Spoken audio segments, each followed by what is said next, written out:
Hello everyone, সবাই কেমন আছো? আশা করছি সবাই খুব খুব ভালো আছো। আজকে চলে এসেছি একটা নিউ মিনি ব্লগ নিয়ে। তো দেখো, বিয়ে বাড়ি ঢুকেই দেখি বিয়ে হয়ে গেছে শুরু। তো এদিক ওদিক কিছু না ভেবে গেছি তো খেতে। তো ফার্স্টে ঢুকেই খেয়ে নিয়েছি ফুচকা, সেটার ক্লিপ নিতে আমি ভুলে গেছিলাম। তো এরপরে চলে এসেছে আমাদের কাছে ভেজ পকোড়া, যেটা খেতে ছিল প্রচুর টেস্টি। তো এরপরে আরেকটু বিয়ে দেখে দেন চলে এসেছি একবারে খেতে। তোমরা মেনু কার্ডটা দেখে নাও। এবার অনেকেই ভাববে এদিক ওদিক ক্লিপ কেন নিইনি, কারণ পড়ছিল খুব বৃষ্টি।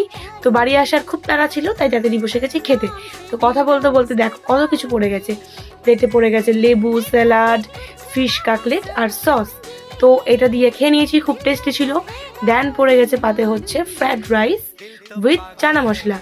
তো এখানে ক্লিপটা একটু গন্ডগোল হয়ে গেছে, আমি জানি তোমরা অ্যাডজাস্ট করে নেবে, প্রথম প্রথম তো একটু গন্ডগোল হতেই পারে, তোমরা একটু ম্যানেজ করে নিও প্লিজ, ঠিক আছে?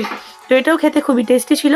এরপরে পড়ে গেছে পাতে হচ্ছে ভাত, তার সঙ্গে ভেজ ডাল, আর এর সঙ্গে ছিল হচ্ছে পটল চিংড়ি। তো পটল চিংড়িটা খেতে খুব সুন্দর হয়েছিল। আর দেখো আমার পাতে অনেকগুলো পটল চিংড়িও দিয়ে দিয়েছে। তো চিংড়ি তোমার কি ফেভারিট তোমরা সবাই জানো। তারপরে চলে এসছে সোজা একবারে মেন আইটেম চিকেন কষা। তো দাদাকে আমি বলেছিলাম আমাকে লেগ পিস না দিলে আমি খাবো না। এরপরে চাটনি, পাঁপড়, রসগোল্লা, আর ছিল হচ্ছে কালাকাঁদ। আমি যেহেতু রসগোল্লা খাই না, তাই কালাকাঁদ খেয়েছি। তো ভিডিওটা যদি ভালো লেগে থাকে কিচ্ছু না ভেবে ঝটপট সাবস্ক্রাইব করবে, স্ক্রিনে ডবল ট্যাপ করে লাইক করে দিবে।